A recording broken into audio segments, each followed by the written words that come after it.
Hey everyone, it's Luca here at Studio DMI with Acustica Audio. It's an important weekend. There's a sale going on Diamond Lift, and I cannot wait to share a little bit of tips and tricks specifically on clipping drums and stereo bass. Just follow me.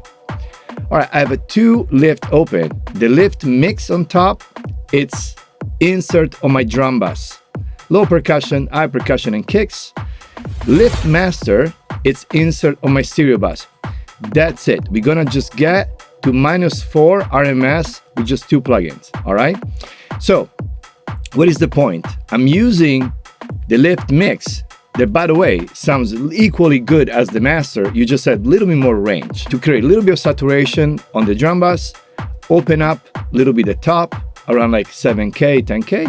Use the mode 3 for clipping and clip in mid only. We don't wanna destroy the transient on the side. We don't want to destroy anything sitting outside of the mono. So we are clipping mid only. I'm pushing 12 dB. I'm doing about 80% saturation, 100% clipping on the mid, lowering the output, hitting my stereo bass.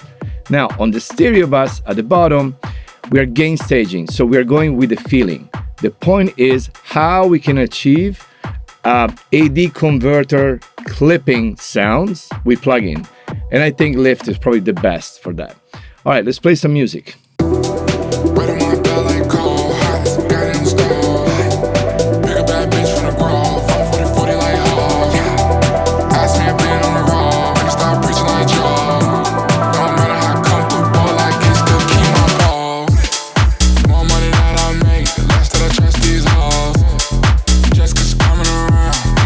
All right, we're moving between 4.5 to 5 RMS.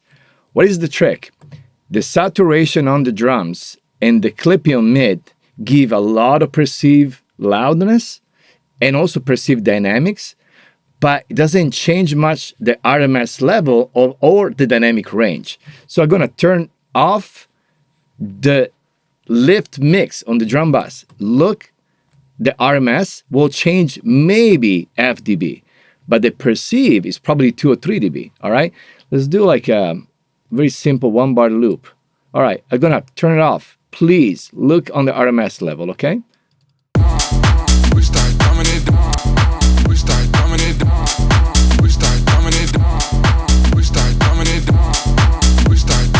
All right, so what happened? The bump that we're doing on 710K is hitting the mid-only clipper, create essentially a zero with the kick, the snare, the hats. So bring everything to zero. And then you give a lot of perceived separation, dynamic, top ends, but we are not changing the RMS level, which is really cool. Now we're going into the lift master. Let's do a longer loop for this.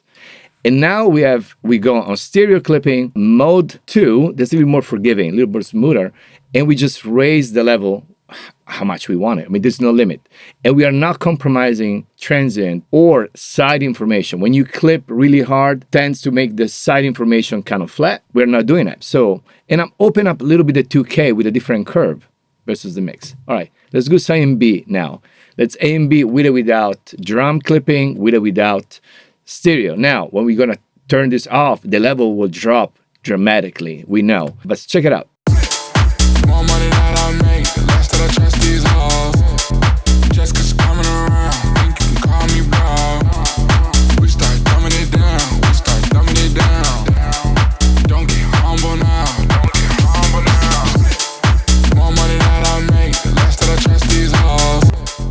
Just 'cause coming around, think you can call me bro.